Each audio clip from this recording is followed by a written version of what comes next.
নমস্কার, আমি মঞ্জু ভট্টাচার্য। আমার গল্প পাঠ আসরে আপনাকে স্বাগত জানাচ্ছি। পড়ে শোনাচ্ছি আমি সুভাষ বলছি গ্রন্থ থেকে পরবর্তী পর্ব। সুভাষ এবং রাসবিহারী পৃথিবীর দুই প্রান্তে অবস্থিত দুইটি ঘর ছাড়া মানুষ। দুজনেরই তখন একমাত্র লক্ষ্য ভারতবর্ষের স্বাধীনতা। ব্রিটিশ সিংহ বেকায়দায় পড়েছে, এই তো সুযোগ। পৃথিবীব্যাপী এই ভাঙা করার সুযোগে যে করে হোক ভারতবর্ষের স্বাধীনতা ছিনিয়ে নিতে হবে। দিশাহীন নেতৃত্বের ফলে ভারতবর্ষের অভ্যন্তরীণ অবস্থা তখন অত্যন্ত শোচনীয়, বিশেষ করে কংগ্রেসের। যুদ্ধ শুরু হয়েছে 3 বছর, কিন্তু সহযোগিতার প্রশ্ন নিয়ে তখনও পর্যন্ত তাদের আবেদন নিবেদন চলেছে সেই একইভাবে। সত্যি বলতে কি, গত 3 বছরের মধ্যে একমাত্র সুভাষকে দল থেকে বহিষ্কার করা আর অকারণে মুসলিম লীগ প্রধান জিন্নাকে তোষণ করা ছাড়া কংগ্রেস আর এমন কিছুই করেনি যা উল্লেখ করার মতো।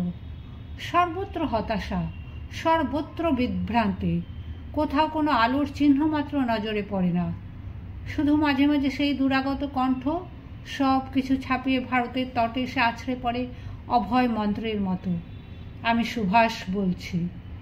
আজকের দিনে ব্রিটিশের মতো স্বাধীনতা ও প্রগতির এত বড় শত্রু আর নেই। ব্রিটিশ শাসন ধ্বংসের অর্থই হলো ভারতবর্ষের এক অত্যাচারী স্বৈরশাসনের পরিসমাপ্তি। প্রিয় ভাই বোনেরা, ব্রিটিশের বিরুদ্ধে এই যুদ্ধে আপনারা আমাকে সাহায্য করুন। যে সাম্রাজ্যের জন্ম হয়েছিল দস্যুতার মধ্য দিয়ে, সেই সাম্রাজ্য যতদিন বেঁচে থাকবে ততদিন লুণ্ঠন অত্যাচার কোনো কিছু করতে সে বাকি রাখবে না। তাদের যুদ্ধ জয়ের অর্থই হলো আমাদের নিজেদের দাসত্বকে চিরস্থায়ী করা। না, সমস্ত ষড়যন্ত্র, সমস্ত ধূর্ততা দিয়েও ব্রিটিশ এবার আর ভারতকে প্রতারিত করতে পারবে না। আমরা স্বাধীনতার জন্য যুদ্ধ করব। শুধু নিজেদেরই আমরা স্বাধীন করব না, স্বাধীন করব এশিয়াকে, গোটা পৃথিবীকে। জয় হিন্দ। একইভাবে মহানায়কের কণ্ঠ ভেসে আসে সুদূর টোকিও থেকে। বন্ধুগণ, আর কথা নয়, অনেক কথা হয়েছে। এবার কথা বন্ধ রেখে সংগ্রামের পথে অগ্রসর হন। Action is more important and effective than words. The less you talk, the more energy you conserve for action. কোথায় সংগ্রাম, কোথায় কি? বরং অবস্থা আরও ঘোরালো হয়ে উঠল কংগ্রেস ওয়ার্কিং কমিটির সঙ্গে গান্ধীজির ভুল বোঝাবুঝির ফলে। গান্ধীজির অভিমত সর্বাগ্রে অহিংসা। সুতরাং সহযোগিতার প্রশ্ন নিয়ে যাই সিদ্ধান্ত হোক না কেন, সব কিছুই হবে অহিংস পন্থায়। জওহরলাল আজাদ প্রমুখ বেশিরভাগ সদস্যই তা মানতে রাজি নন। তাদের বক্তব্য, কংগ্রেস অহিংস নীতিতে আস্থাবান হলেও রক্তক্ষয়ী যুদ্ধে ব্রিটিশের সঙ্গে সহযোগিতা করতেও কোনো আপত্তি নেই, যদি বিনিময়ে কিছু পাওয়া যায়। এই নিয়ে ভুল বোঝাবুঝি, ফলে শেষ পর্যন্ত নেতৃত্ব ত্যাগ এবং কংগ্রেস কার্যত দ্বিধা বিভক্ত। The majority of Congress leaders rejected Gandhi's policy and called for some sort of cooperation with the British. Congress remained divided. Last Years of British India, Michael Edwards, page 86. অবশ্য গান্ধীজির পক্ষে এটা নতুন কিছু নয়। এর আগেও তিনি কয়েকবার সরে গিয়েছিলেন কংগ্রেসের সঙ্গে সম্পর্ক ছিন্ন করে, তবে বেশি দিন নয়। তারপরে আবার একদিন যথাস্থানে ফিরে এসেছেন পূর্ণ মর্যাদায়। সুভাষের ভাষায়, whenever any opposition raised outside his cabinet, he could always coerce the public by threatening to retire from the Congress or to fast unto death. The Indian Struggle, Subhash Chandra Bose. অর্থাৎ যখনই গান্ধীজির বিরুদ্ধে কোনো রকম প্রতিবাদ উঠত, ঠিক তখনই তিনি কংগ্রেস ছেড়ে যাওয়া বা আমরণ অনশন করার হুমকি দিয়ে সবাইকে তার মতে চলতে বাধ্য করতেন। নিস্তরঙ্গ নদীতে ঢেউ তুললেন চীনের রাষ্ট্রনায়ক চিয়াং কাইশেক। ওদিকে জাপানিদের তখন জয়ের পালা চলছে। সিঙ্গাপুরের পতন হয়েছে, বর্মাও যায়। প্রধানমন্ত্রী চার্চিল নির্বিকার। সব যাক, তবু ভারতবর্ষ সম্বন্ধে কোনো রকম মীমাংসায় আসতে তিনি রাজি নন। কংগ্রেস বা অন্যান্য দলগুলি সহযোগিতা করুক বা না করুক, তাতে তার কিছু আসে যায় না। দেখে শুনে ভয় পেয়ে গেলেন চিয়াং কাইশেক। সঙ্গে সঙ্গেই তিনি তার মার্কিন শিক্ষায় শিক্ষিতা সুন্দরী পত্নী সহ ভারতবর্ষে ছুটে এলেন হন্তদন্ত হয়ে। জাপানিদের প্রচণ্ড আক্রমণের ফলে চীনে তখন নাভিশ্বাস উঠেছে, বর্মাও গেল বলে। জাপানিদের অগ্রগতি রোধ করতে হলে এ সময় ভারতবাসীর সহযোগিতা খুবই প্রয়োজন। জওহরলাল পুরনো বন্ধু, দেখা যাক তাকে বলে কই কিছু হয় কিনা। জওহরলাল এক কথায় রাজি, জাপান সাম্রাজ্যবাদী, যে করে হোক তাদের রুখতেই হবে, সুতরাং রাজি না হওয়ার কোনো কারণই নেই। রাজি হলেন না গান্ধীজি। রুদ্ধদ্বার কক্ষে চিয়াং কাইশের সঙ্গে তার কী কথা হলো ঠিক জানা গেল না, কিন্তু দেখা গেল যে সহযোগিতার ব্যাপারে তিনি জওহরলালের সঙ্গে একমত নন। বিপদ দেখে এবার মার্কিন প্রেসিডেন্ট রুজভেল্টের শরণ নিলেন চিয়াং কাইশেক। ভারতবর্ষের সঙ্গে একটা মীমাংসার জন্য অবিলম্বে আপনি আরও বেশি করে চার্চিলের ওপর চাপ দিন, নইলে জাপানিদের হাত থেকে কি চীন কি ভারত কিছুই রক্ষা করা যাবে না। ইংল্যান্ড এবং আমেরিকা নিজেদের স্বার্থ রক্ষার জন্যই এটা একান্ত প্রয়োজন। এবার কাজ হলো। হাজার হোক, রুজভেল্ট তখন মিত্রপক্ষের বড় তরফের কর্তা। লোকবল, ধনবল ও সমরসম্ভার ইত্যাদির ব্যাপারে তিনিই তখন ইংল্যান্ডের একমাত্র বল ভরসা। তার কথা অগ্রাহ্য করার মতো শক্তি ইংল্যান্ডে তখন কোথায়? অনিচ্ছা সত্ত্বেও 19 মার্চ তারিখে চার্চিল ঘোষণা করলেন তার সদিচ্ছার কথা। শিগগিরই আমি আমাদের ক্যাবিনেট সদস্য স্যার স্ট্যাফোর্ড ক্রিপসকে মস্ত বড় একটি উপঢৌকন সহ ভারতে পাঠাচ্ছি। ভারতীয়রা নিশ্চয়ই এবার খুশি হবে। খুশি হলেন জওহরলাল, হবারই কথা, কারণ চিন্তাধারার দিক থেকে দুজনেই এক, কাজের বেলাও তাই। সুতরাং খুশি না হওয়ার কোনো কারণ নেই। আশাবাদী নন গান্ধীজি।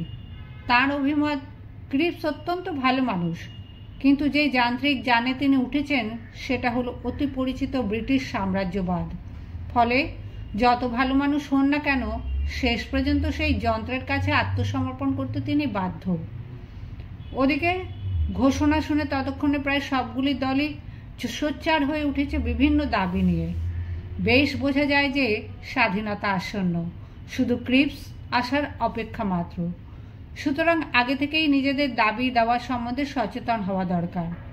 কবে বেড়ালের ভাগ্যে শিকে ছিড়বে তার কোনো ঠিক নেই, তবু কত রকম দাবি, একটার পর একটা, অসংখ্য দাবি। কংগ্রেসের দাবি, আমরা সহযোগিতা করতে প্রস্তুত, তবে বিনিময়ে কি পাবো সে সম্বন্ধে স্পষ্ট ঘোষণা চাই। হিন্দু মহাসভার মুখে অন্য কথা। কংগ্রেস সে আবার কি? ও তো কতগুলো বিত্তশালী লোকের একটা প্রতিষ্ঠান মাত্র। হিন্দুদের হয়ে কথা বলবার ওদের কি রাইট আছে? তা যদি বলতে হয় তো আমরাই বলবো। হ্যাঁ, আমরাও সহযোগিতা করতে প্রস্তুত। হিন্দু যুবকরা দলে দলে ঢুকে যাও সেনাবাহিনীতে। আর কমিউনিস্ট পার্টি, সে কথা তোমাকে আমি বলবো আরও পরে। লীগ প্রধান জিন্না এর কোনোটাই মানতে নারাজ। তার সাফ কথা, আমাদের যা বক্তব্য তা লাহোর অধিবেশনেই বলা হয়েছে। হিন্দুদের সঙ্গে আমাদের কোনো মিল নেই। আমরা আলাদা জাত, কিন্তু আমাদের কোনো আলাদা দেশ নেই। সুতরাং আমরা পাকিস্তান চাই। Pakistan is our deliverance, defence, destiny. Pakistan is our demand and we will have it. Sikh সম্প্রদায়ের বক্তব্য, মুসলমানরা যদি পাকিস্তান চাইতে পারে তাহলে আমরাই বা ছাড়ব কেন? সুতরাং আমাদেরও আলাদা শিখিস্তান চাই। শুধু এইটুকুই? ফুট কাটলেন আচার্য কৃপালানি। কেন আলাদা জেনানাস্তান চাই নে? সরোজিনী নাইডু, কমলা দেবী প্রমুখরা দাবি তুললেই তো হয়। লক্ষ্য করো মল্লিকা, যে প্রায় সবগুলি দাবি গড়ে উঠেছে ধর্ম ও সম্প্রদায় ভিত্তিতে, জাতীয়তার ভিত্তিতে নয়। অর্থাৎ নিঃশর্ত স্বাধীনতা আমাদের কাম্য নয়, চাই ধর্ম ও সম্প্রদায় ভিত্তিক স্বাধীনতা। আর সুভাষের আজাদ হিন্দ ফৌজ, সেখানেও বিভিন্ন ধর্মাবলম্বী লোক কম ছিল না। কিন্তু না, একমাত্র জয় হিন্দ ছাড়া আজ আর তাদের কোনো আলাদা ধর্ম নেই। তাদের একমাত্র পরিচয় তারা ভারতীয়। তাছাড়া আর সব পরিচয়ই আজ মিথ্যে হয়ে গেছে তাদের জীবনে। কারণ নেতাজি তাদের শিখিয়েছেন যে হিন্দুস্তান এক ও অভিন্ন, সেখানে মানুষে মানুষে কোনো তফাৎ নেই। Netaji had determined to abolish or ignore all caste and religious distinctions. This had great effect, and in course of time it was not God's that mattered, but the nation and Jai Hind that ruled the hearts of men. জ্ঞান পুলে, page 97। ওদিকে সুভাষও তখন তৎপর হয়ে উঠলেন চার্চিলের ঘোষণা শুনে। অবিলম্বে দেশবাসীকে সতর্ক করে দিতে হবে ক্রিপস সম্বন্ধে। মানুষ ঠেকে শেখে। আমরাও প্রথম বিশ্বযুদ্ধে ব্রিটিশকে বিশ্বাস করে ঠেকে শিখেছি, সুতরাং আরও পথে যেতে আমরা রাজি নই।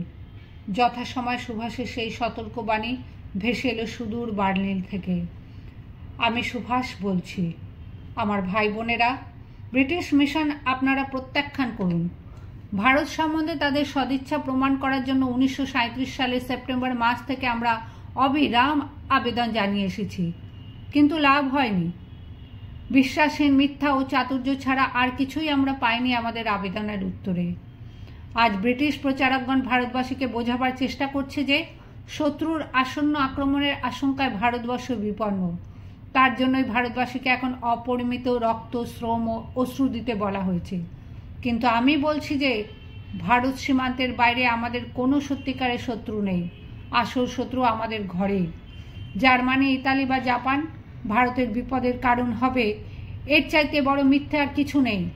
আমি তাদের যতটুকু চিনি তাতে আমি জোরের সঙ্গে কথা বলতে পারি যে ভারতের স্বাধীনতার জন্য সহানুভূতি ও শুভেচ্ছা ছাড়া আমাদের সম্বন্ধে আর কোনো ধারণাই ওরা পোষণ করে না। আজ আমাদের আনন্দের দিন যে ত্রিশক্তির প্রচণ্ড আঘাতে আমাদের চিরকালের শত্রু ব্রিটিশের সাম্রাজ্য ভেঙে গুঁড়িয়ে যাচ্ছে। আজ আমাদের আনন্দের দিন যে সুদূর প্রাচ্যে ব্রিটিশ সাম্রাজ্যবাদের প্রতিটি স্তম্ভ চোখের সামনে ধসে ধসে পড়ছে।